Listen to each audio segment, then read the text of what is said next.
Well, the number of people killed in the Christchurch earthquake has now risen to 98. Grave concerns are held for a total of 226 people described as missing, although hopes of finding survivors are fading. Whether it's a rescue or recovery operation, specialist teams from Australia, the United States, Britain and Japan are still scouring collapsed buildings across the city, as Peter Lloyd reports. They are soaring, searching and hoisting debris from the collapsed Canterbury TV building in central Christchurch.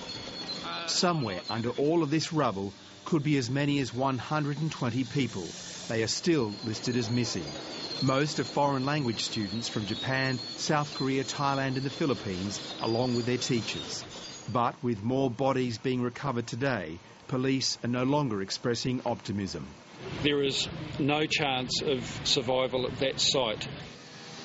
In spite of that grim assessment, the Japanese rescue team is not giving up. They have been assigned to search the twisted concrete looking for signs of life. Nearby, the collapsed Pine Gould building is still the scene of a desperate search for the living. One woman has been reliving her remarkable rescue, which was filmed by emergency workers.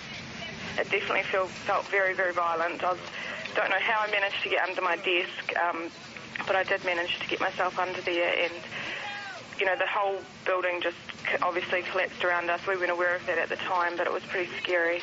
But when I did get pulled out, it was just unbelievable. I just felt so lucky, and to get down on the street and see my fiancé, I was just over the moon, and then to turn around and look at that building, I just can't believe we made it out of there alive. It was just unbelievable. This urban search and rescue team from the New South Wales Fire Brigade carried out a fingertip search of one building today. Under rubble, they found another body. It was photographed and tagged for later retrieval and identification.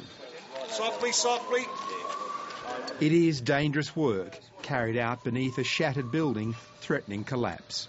If we look above ourselves, you can see left-hand corner, you can see some masonry about to fall down. The right-hand corner, there's some shards of glass which they come down with like spears, and the whole building is in a state of disrepair. In fact, the only thing holding the top parapet up is actually the glass in the window frame, which is broken.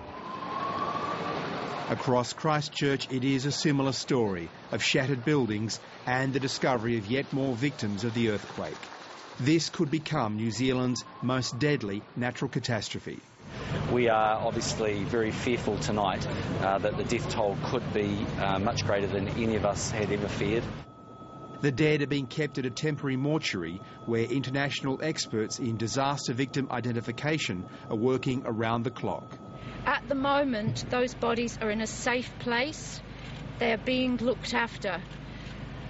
I'm a mum and a grandma as well as a coroner, and we will take care of those bodies. Those two papaku, we're looking after them, and there is someone with them all the time. Water is in short supply. Tankers are stationed across the city for people to fill buckets and bottles. Locals have been told to avoid showering or even flushing toilets because the sewer system is at risk of failing. Peter Lloyd, Lateline.